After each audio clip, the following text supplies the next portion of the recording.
Ladies and gentlemen, please welcome to the stage Hagar Chemali of Greenwich Media Strategies, John Gable of All Sides, and from Concordia, Nick Logothetis and Matthew Swift.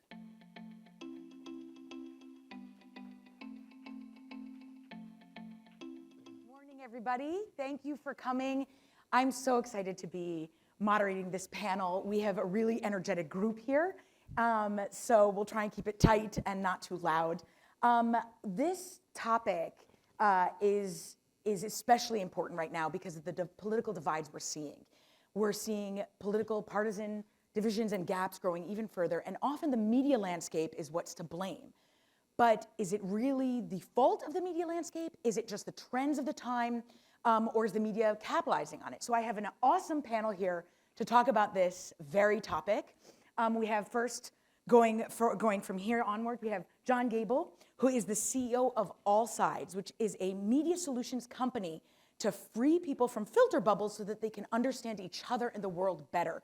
He has a very strong background in tech as well at Microsoft and Netscape Navigator.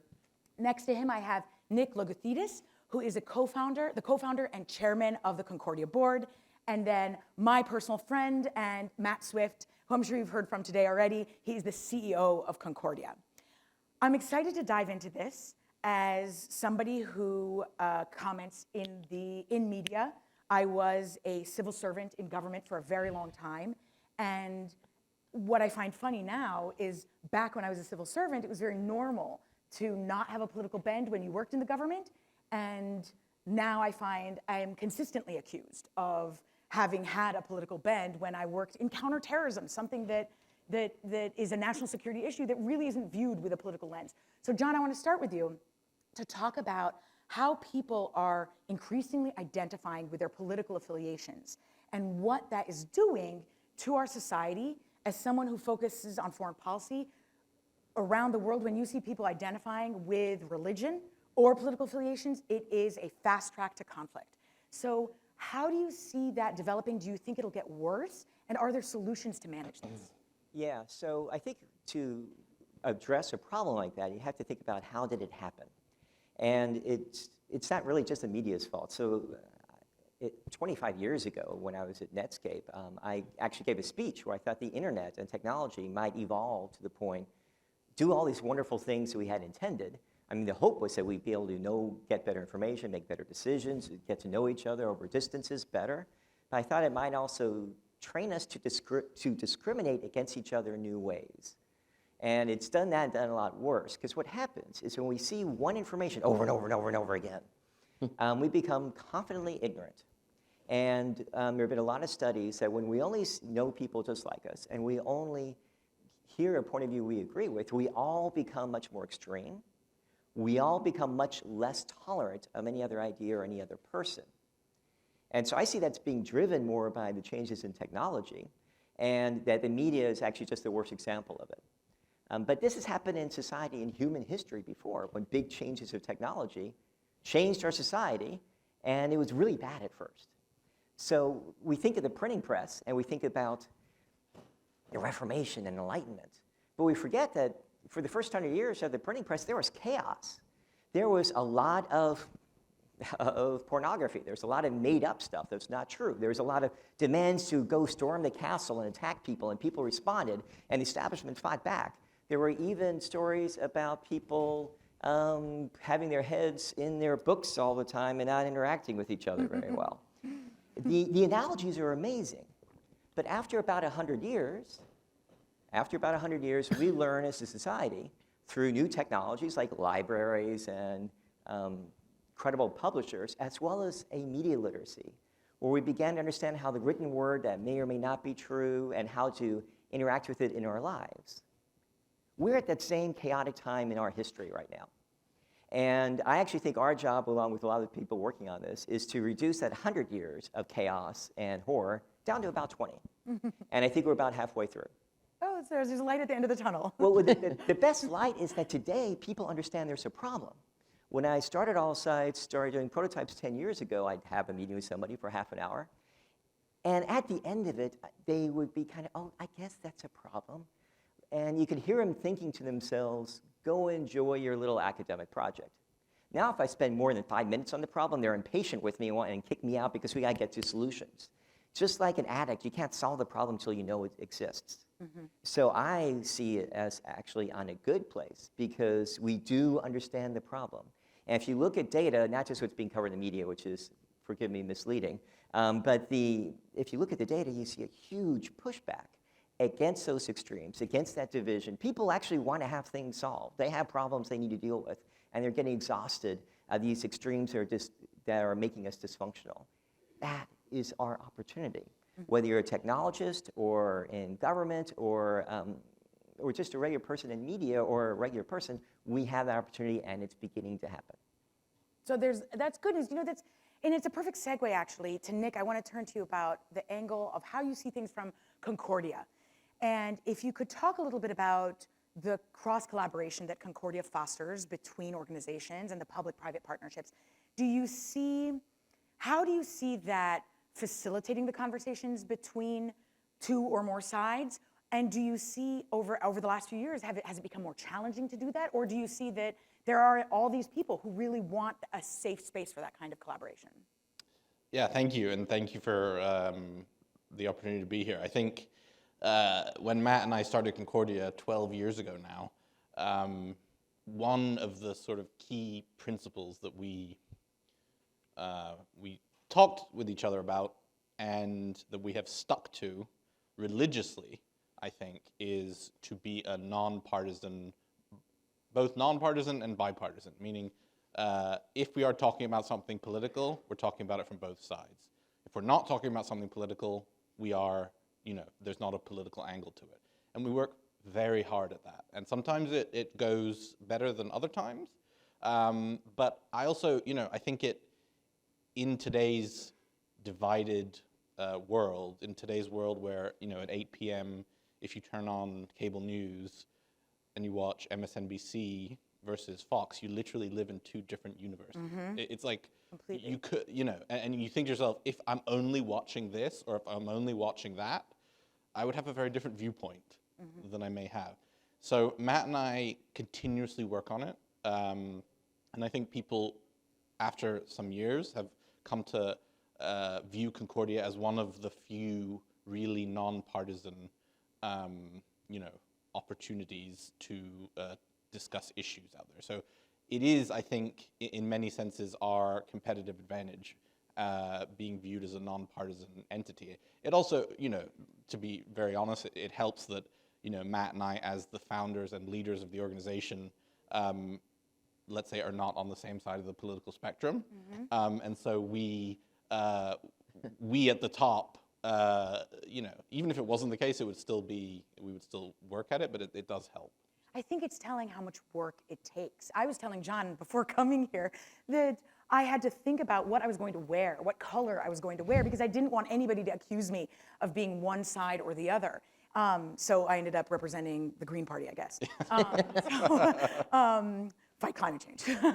So Matt, if you could take us behind the curtain a little bit, show us a little leg on how hard that work is. It must be hard, right? I mean, I understand I have my own media brand where and I'm truthful about it. I aspire, I criticize objectively, I criticize at will on foreign policy. I admit that the end of my show where I highlight those doing good around the world or those doing bad around the world leans left, but leans left really more in the world of foreign policy. Not domestically, thank God. And so I wanted to ask you, as somebody who looks at your agenda, has been to Concordia for years, I imagine it's got to be difficult to craft this agenda and make sure that it's always balanced. Is it as difficult as it looks? And do you ever face blowback? So I could talk about this subject forever because it is increasingly, day after day, getting more and more difficult to be as nonpartisan as we are, not because of our intentions or goals or mission, but because of how our broader audience and community view things and view issues. I come from a place where I love being with people I disagree with, much more so than being with people I agree with. I love debates, but I'm finding more and more the number of different kitchen table conversations you'll have where people just can't take it. They can't take that difference of opinion. But I want to use a story for everybody. I'm not going to use a lot of names because I don't want to give anybody up, but I think it actually will hit everything that you just asked in that question. After the summer of 2020, well, first off, we have a consistent track record of every year for this summit, we always invite the sitting president of the United States. And it's something that is One day we'll get them to accept. And one day, yes, one day we're going to get them to accept. We've had first ladies and vice presidents and all that sort of stuff, but one day. But every year we do it. And honestly, after the summer of 2020, it was a challenge having that conversation internally with the team. And we have an amazing team. I mean, I think the average age is 30 years old. It's probably 70, 75% women, 20, 25% men. Everyone has different political persuasions and views. We have people from Portugal, Spain, Colombia, the UK, a lot from the United States. And honestly, the team, during one of our team meetings, they sort of said, oh, we've got something we want to talk to you. We're all on Zoom because we're in the middle of COVID. And they presented to me, I had no idea this was coming, their complete case as to why they did not want us to invite Donald Trump to the summit. And it was difficult because it's Concordia. It is not our job to decide who's the president of the United States or the president of another country. And by the way, it's not just politics here, it's politics everywhere. We've encountered some ferociousness in other countries as well, from a partisan perspective. So I didn't know what to do. So I called one of our senior advisors, outlined what happened on the meeting, and she said, well, you should call so-and-so on your leadership council. And I was like, I can't just call him and ask him for help. And she said, why? He's on your leadership council, ain't he? What he's there for? So I called him. He was getting ready to do a CNN interview. And I took him through the whole story of this is what happened in the meeting, this is the stance. I completely can understand why the team feels so passionate about it. Think back to that summer of 2020. And he listened very carefully, and then he said, you've taken this as far as you can go. I would like to sit down and talk to your team. And this is a giant in not just American politics, but world affairs, and certainly not the political persuasion of Trump. And so he gets on with the whole team, and he sits and listens, probably 40 minutes, 45 minutes. And then he talks about, he did two things. First, he listed 13 reasons why he thought Donald Trump was the worst president in the history of the United States. And then the second thing is he explained to the team why we didn't have a choice. We had to invite him. And he talked about how important Concordia's mission is, how important Concordia's job is globally, how if we apply certain standard in the United States, how could we then engage certain other countries where maybe it's a leader who's not democratically elected, for instance. And he took the team through that for almost an hour and a half, answering every single question they had. And what we learned from that was how to stay in our lane as conveners, how to not get distracted by a trend of the moment. And I think that's one of the most important qualities of being nonpartisan is you cannot react to the news cycle of today. You can't overreact to how, as I talked about in the opening, we had one summit, this is my favorite example. The summit was opened by George Soros and closed by T. Boone Pickens. And I love that because you could not imagine two completely different perspectives. But I'm extraordinarily proud of that. And we took heat for having both. And so I think the rule here and what that experience in the summer of 2020 taught me is know your lane and stick in your lane. Play the long game. And whether it means we remain smaller or we become larger, whatever that is, I go to bed just fine at night knowing we stay in our lane, we stick to our principles, no matter what is happening around us in the media or political climate. Still, it takes a lot of work. I mean, it's impressive. It does take as much work as it sounds. John, I want to kick it to you, and for a two-part question. And if you want to react to that, you can too as well. But I may not be able to resist. There's so much good in there. So much, right? But that's what I mean is how much work it takes. And I wanted, because of your tech background in particular, I wanted to ask you if you could comment a little bit about what tech solutions there might be to address these divides across the nation. Is it where social media? Is it the phones? Is it schools? Is it, how can tech be used to address this issue? I really don't think of tech as a separate thing. It is like, how do you use cars to do something? It's kind of an odd question. But I do think that the core is the important part, which is what you were getting to. I mean, I did a TED Talk with Joan Blades, who is a co-founder of MoveOn.org, a very progressive group in the U.S. And I love in San Francisco, where I live, going to crowds and saying, and warming up with them by saying, oh, you'll love who I worked for. I used to work with Mitch McConnell, which gives the Republican there. So you get cheers and jeers and all that stuff. And we did this TED Talk a few years ago. And the thing that amazed people were that Joan and I really are great friends. We're completely opposite parts of the world. Politically, she grew up in Berkeley. I grew up in small town Kentucky.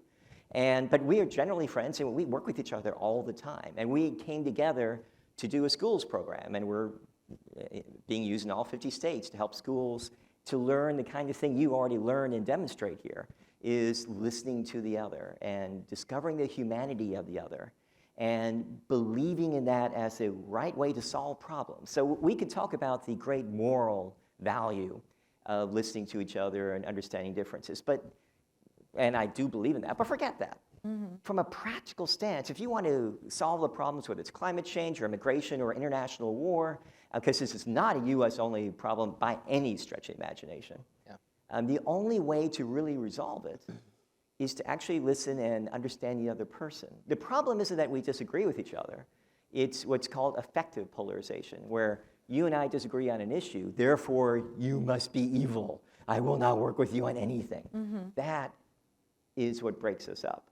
And so if we can get beyond that and actually focus on solving the problems that we share and focus on our common humanity, that's actually very doable. And technology can do that. We've done things online with math at scale, where people meet each other in a video situation that's structured in such a way that their conversation, they accidentally discover the humanity of the other person. And when that happens, the dialogue changes dramatically. It's not a tweet. It's not about making tweets better, although you can make tweets better, or Facebook. It's really more about being able to connect with the other. And we can do that at a very large, scalable way, and people are hungry for that. Yes, we are wired to be tribal and against each other. We're also wired to connect, to find our common humanity and find things together. We just have to create and enable more experiences like that for people, and then that is how we make change happen. And do you see, and this is kind of a question I want to throw out to the panel, which is, how much is the media at fault? Or, by the way, we've seen just in the last month or two announcements, one from CNN, one from Politico, saying that they are making a conscious effort to be less partisan. And as somebody who, I started my own media brand because I was frustrated at the partisan political banter in media, I'm wondering myself, is this the trend of, do you all see from your vantage points, do you see that this is the trend of where people are going, right? We've kind of hit this wall, and people are frustrated as well by this anger that has been, they're agitated. They go on Twitter and they just get bothered and hot and bothered. Yeah. And do you see this trend going the opposite direction, or are we not actually there yet? I don't think we're there yet in some ways. I mean, Matt and I actually we met in high school, and then we worked together at Fox News, actually, throughout high school and college. And one of my jobs was, I was in the control room, right, where the television is produced. And it was one of the most interesting experiences of my life, just to see how closely, almost on a second-by-second basis, they're watching the ratings. And, That really made things worse. Yeah. And, news would come in and they're like, do we put a Fox News alert on? They're like, yeah, whatever, just do it. And so, even if it's like lost cat, they're like, Fox News alert. And so it's so driven, especially in cable news and the cable news websites, by ratings, that I think there's definitely what you see, what you said, a sort of some backlash in terms of people wanting nonpartisan news, but I don't yet think we've come over the hump. I think anyone that complains about politicians and how partisan they can be, if you don't then say, and the media, and the role the media is playing, then you're not presenting an accurate picture of what's going on. Yes. I, myself, frankly, at this point, I just read as much as humanly possible. I read the New York Times, I read the Wall Street Journal, I'll watch MSNBC, CNN, Fox, and of course I read the New York Post. But New York Post it's good stuff. Great headlines. But I think it is appalling the level by which, I mean, because back then, even daytime was a little bit more sort of kind of normal, let's call it balanced at that time. But now the way anchors seep their personal viewpoints into everything is, and so I really yearn for, I miss people that were genuinely, truly balanced and let people speak and finish their sentences and not ask leading questions. And I think it's such a disservice to the public. And I agree with Nick. I actually don't think it's headed in a positive direction. I think it's headed in a more negative direction. Really? The only way you can see positive is if you look at it as like an addict. You have to get worse before you get better. It's getting so bad we are now aware of the problem. And CNN and Politico making changes is part of it. And we have technologies to help them measure it. Because one thing that you all do wonderfully is you have people in different sides in that room. A lot of news organizations don't. And so even if they're trying, they fail. So we can give them tools and encourage them to have different points of view in that room. And then you can actually see the changes begin to happen. I see. Listen, this has been so good. We could talk forever. I'm going to wrap it up with a 15-second question to John, which is that as we all lead into Thanksgiving, so let's take this to the grassroots level and into potentially contentious kitchen table debates. Do you have any tips for all of us as to how to approach Thanksgiving in a peaceful way and not go down that rabbit hole? So a couple of things. First is, I'm going to use a phrase from a kid who said it's a third thought. So our first reaction is to just react to whatever somebody says. The second reaction is to explain to them logically why you're right and they're wrong. The third thought. That's where I live usually. The third thought is actually to hear and understand where they're coming from. And even if we are ready to have that conversation, we shouldn't assume that they are ready. You don't have to solve the world's problems over the Thanksgiving dinner. It's not necessary. I have had a lot of stories you can tell later about people's family lives change because they listened to each other in a different way and they still disagree, but they reconnected by having a much more personal conversation about why it mattered. It was on healthcare. Her dad, she was very supportive of healthcare. He saw government healthcare as taking away his job as a father, because for his life he'd worked to take care of his kids and to make sure that was possible, and he saw it as a personal attack on him as a dad. Interesting. So that's we have And to wrap it up. that got personal. Yeah. That's so focus on the why and make it personal. And one just quick thing I would say is just enjoy listening. Yes. You know, I think that's the other piece. My dad was telling me a great story the other day about sort of advising someone about, just listen and be an active listener, and I loved that, and that's been on my mind coming up to this summit. So. Yeah. Good tips for Thanksgiving and for bridging political divides in the future in general. Yes. Perfect. Well, Thank thank you you very guys. much. Thank you. I don't want to run too over. There's a very tight ship here that they run. So thank you for Thank you. being here. Thanks for listening, everyone.